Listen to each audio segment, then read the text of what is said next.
విషయం తెలుసా? Just 100 to 150 at least 175 grams food enough మీకు. చాలా, అంతకన్నా ఎక్కువ అవసరం లేదు కదా. లెక్క అడుగుతాడండి ఆయన. మన తిండి విషయం కూడా లెక్క అడుగుతాడు. ఒక విషయం తెలుసా? తిండిబోతులు దేవుని రాజ్యానికి అమ్మో వెళ్ళరు. ఒకవేళ నువ్వు తిండిబోతు అయిన ఎడల ఏం పెట్టుకోవాలి? కత్తి అంటే అర్థమైంది అంటే గుర్తు తెచ్చుకోవాలి. మీకు ఒక విషయం తెలుసా?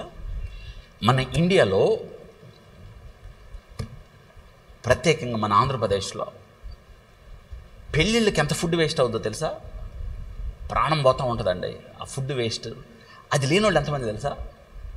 అసలు నాకు ఆశ్చర్యమయ్యేది ఏంటంటే, ఒక ప్లేట్లో 1, 2, 3, 4, 5 స్వీట్స్ వేస్తారు. అది ఎలా సాధ్యం తినటానికి? ఒక్కటి చాలు కదా.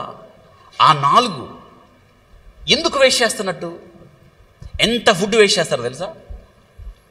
ఇది అగైనెస్ట్ బిబ్లికల్ రూల్. ఏది వేస్ట్ చేయకూడదు. Don't waste food. ఎందుకు తెలుసా? అది లేని వాళ్ళు ఎంతోమంది. 5 రొట్టెలు 2 చేపలు 5,000 మంది పురుషులు 20,000 మంది తిన్నారు దగ్గరగా. ఎన్ని గంపలు మిగిలినాయి? దేవుడికి చెప్తే దేవుడు అన్నాడు, గంపలకు తీసుకోండి, డోంట్ వేస్ట్ ఫుడ్.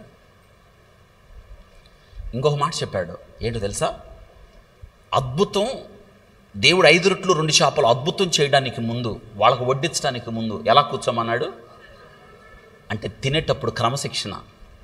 ఏడబడితే అక్కడ కూర్చొని ఎట్టబడితే అట్ట తినకూడదు. డిగ్నిటీ కూర్చోవాలి. డిగ్నిటీగా కొంత తిని లేచెల్లాలి. నా పొట్ట ఇంకా ఉంది, దట్స్ ఎనఫ్. ఇది కదా మనం చేయాల్సింది. చాలామంది ఆరోగ్యాలు ఎందుకు పడైపోతున్నాయి తెలుసా?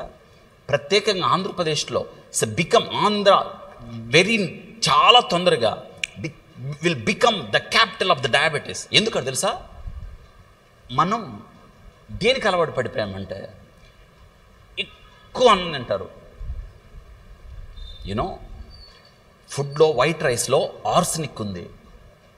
It leads to cancer. ఒకనప్పుడు వాళ్ళు తిన్న ఫుడ్ వేరు, కానీ నేటి తిన్న ఫుడ్ వేరు. జాగ్రత్తగా ఉండాలి.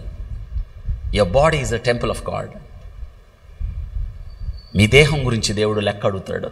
ఈ దేహంతో దేవుని మహింపరచాలి. వింటున్నారా?